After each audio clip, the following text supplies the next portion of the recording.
I smashed that fake African guy, brother. I told you he is not my level. He bet money on that fake African, bro. He keeps standing me up while I'm smashing on the ground. This ref bullshit, brother.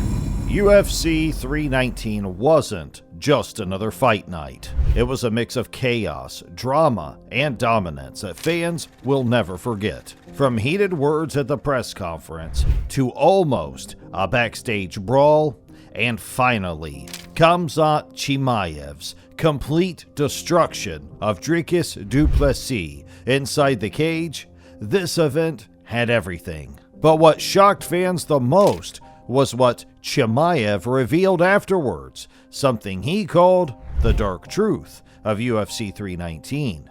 So let's start from the beginning and break down everything that happened.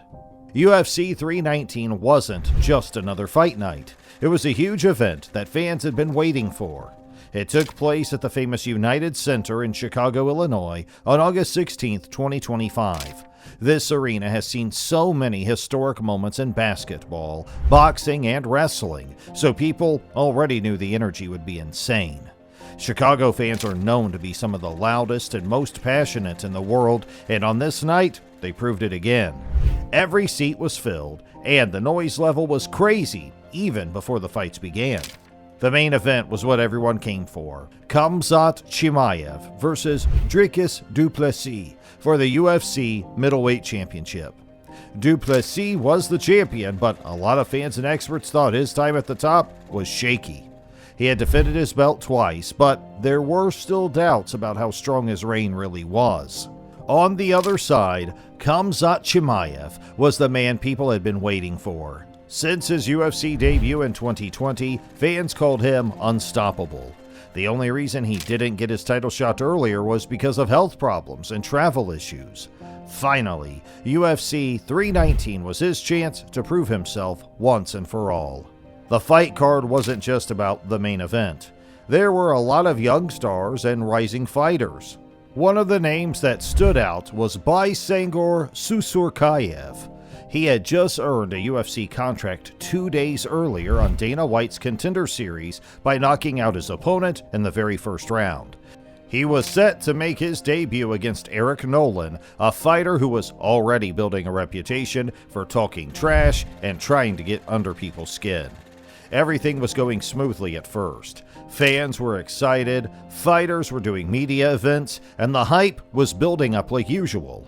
But then came the press conference on August 14th, just 2 days before the fights. Press conferences are usually loud and full of trash talk, but this one went too far. During the UFC 319 press conference, Eric Nolan decided to take a cheap shot. Instead of focusing on his opponent or even on Khamzat Chimaev, he aimed his insult on Chimaev's teammate, Baysangor Susurkayev. Nolan decided to cross a line that you just don't cross in the fight game. Instead of focusing on his own opponent, he took a shot at the relationship between Susurkayev and Chimaev. He basically called Susurkayev Chimaev's little buddy and tried to diminish him as a fighter. But here's the crazy part. What you saw on camera was nothing compared to what happened backstage. According to multiple sources, the real drama started once the press conference ended and cameras stopped rolling. Reports came out later that both teams almost got into it in the hallways. We're talking about serious confrontations, with UFC security having to jump in to separate grown men who were ready to throw down right there. The tension was so thick that everyone could feel it. Susurkayev, who's normally this calm, focused young man, was reportedly ready to handle business himself. His own coaches had to hold him back because the UFC couldn't risk their new prospect getting into a brawl before his official debut. Can you imagine the paperwork nightmare that would have been? But here's what makes this story even crazier. Chimaev later revealed why he reacted so strongly. In his own words, "This is not just fighting, this is family." For him, Susurkayev wasn't just another guy in the gym. This was someone who had spent countless hours helping Chimaev prepare for the biggest fight of his career. Think about it from Chimaev's perspective. Here's a young fighter who could have been focused on his own debut, his own career, but instead he was grinding every day to make sure Chimaev was ready for du Plessis. That kind of loyalty deserves protection, and Chimaev wasn't about to let anyone disrespect it. Now let's talk about Bysangor Susurkayev for a minute, because his story is incredible and most people don't know it. At just 24 years old, Susurkayev made headlines on Dana White's Contender Series with one of the most brutal finishes you'll ever see. His opponent, Murtaza Taha Ali, was a tough guy, but Susurkayev ended it with a body kick that dropped him like he'd been shot. Dana White was so impressed, he gave him a contract on the spot. But here's the part that really matters. Susurkayev comes from nothing. Growing up in Russia, life wasn't easy, and that's what forged him into the fighter he is today. He's been training with Chimaev for years, going through the same brutal training camps that created a future champion. When you train at that level, you don't just become teammates, you become family. These guys have put each other through hell in preparation for fights. They know each other's limits, fears, and capabilities better than most people know their own brothers. Eric Nolan probably thought he was picking on some rookie when he made that comment. What he didn't realize was that Susurkayev had already proven himself in the toughest training rooms in the world. The guys who train with Chimaev don't mess around. They're preparing for war every single day. While all this drama was unfolding with the undercard fighters, the main event rivalry was heating up in its own way. When Dricus du Plessis walked onto that press conference stage, the Chicago crowd let him know exactly how they felt. The boos were deafening. But Chimaev wasn't content with just having crowd support. He wanted to get inside du Plessis' head, and he did it with one of the most cold-blooded lines you'll ever hear. South Africa is never going to see this belt again. That wasn't just trash talk.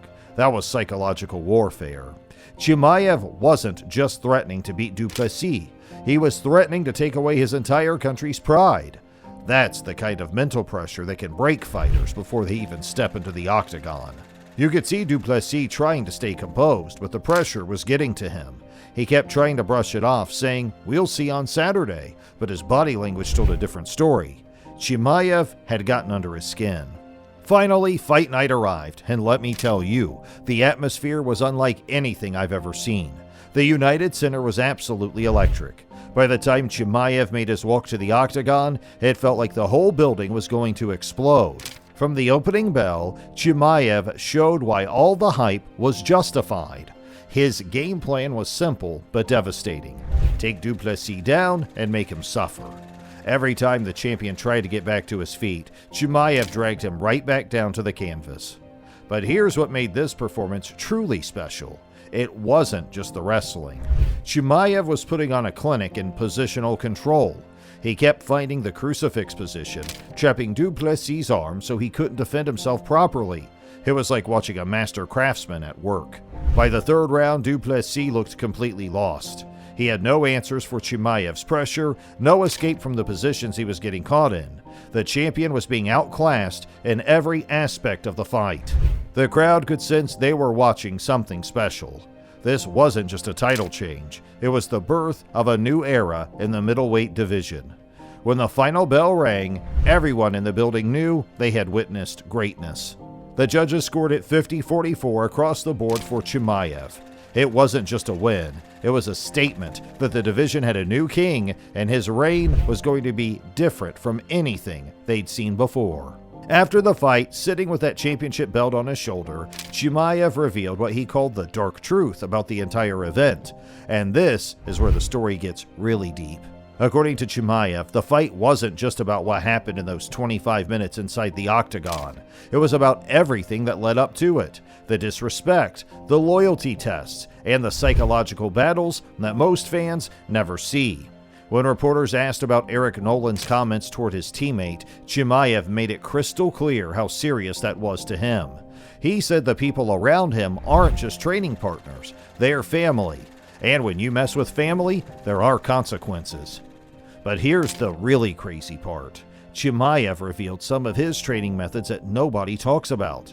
He admitted that the crucifix position he used on du Plessis isn't just for fights. He actually practices it on his teammates for extended periods, sometimes up to an hour, just to prove mental dominance. Think about that for a second. While other fighters are working on flashy techniques, Chimaev is grinding his teammates into submission for an hour at a time. That's not just physical training. That's psychological conditioning on a level most people can't even imagine. He also addressed the cardio concerns that had followed him throughout his career. Critics always said he couldn't handle long fights, especially after his struggles with long COVID. UFC 319 silenced those doubts forever. 5 rounds of domination without slowing down even slightly. But wait, there's more. Chimaev dropped another bombshell when he revealed what was happening during the actual fight that fans couldn't hear.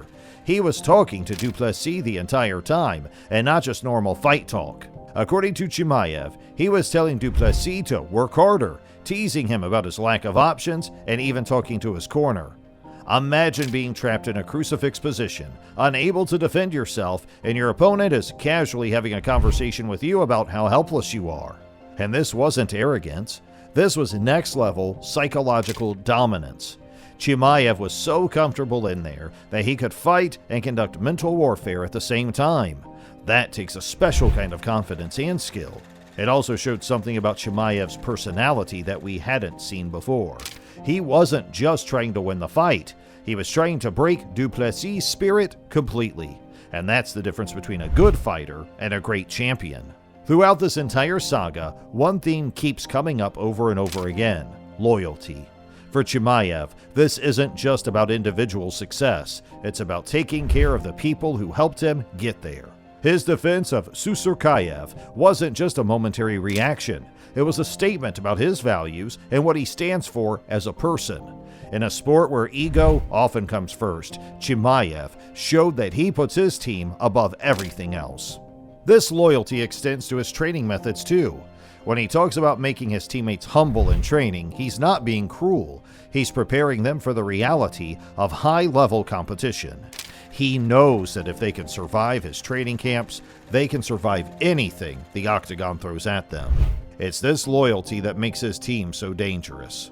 When fighters know their leader has their back no matter what, they're willing to go through hell for him.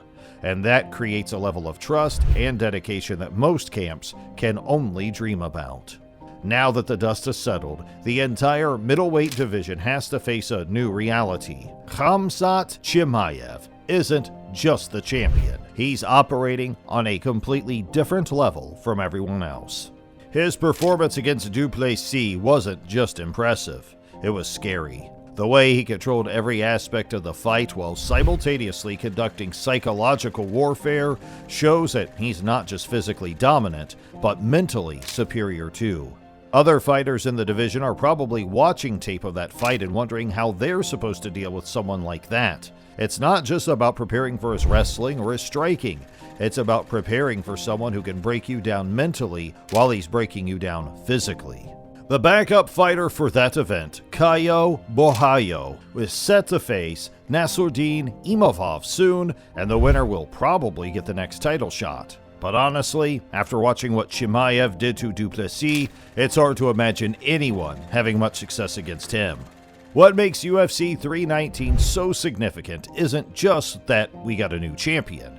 It's that we saw the complete package. A fighter who can dominate physically, mentally, and emotionally, while never forgetting where he came from or who helped him get there. Chimaev's story resonates with fans because it's real. In a sport that sometimes feels overly manufactured or scripted, his authenticity stands out. When he says his teammates are family, he means it. When he says he'll protect them, he proves it. The dark truth he revealed isn't really dark at all. It's just honest. Most fighters don't want to admit how much psychology plays into their success. They don't want to talk about the mind games, the loyalty tests, or the brutal training methods that create champions. But Chimaev is different. He's willing to pull back the curtain and show people what it really takes to reach the top. It's not just about physical talent. It's about mental toughness, loyalty, and the willingness to do whatever it takes to protect the people you care about. Looking ahead, Chimaev's future in the sport looks absolutely incredible. He's not just a champion. He's a force of nature who seems capable of cleaning out the entire division. His cardio concerns are officially behind him after that 5-round performance. His wrestling is obviously elite level. His mental game's on a different planet from most fighters. And perhaps most importantly, he has the kind of team loyalty and support system that creates long-term success. The question isn't whether he'll defend his title successfully. It's how many times he'll do it and who will be brave enough to step up and challenge him. And turn on the notification bell so you don't miss the next big UFC story.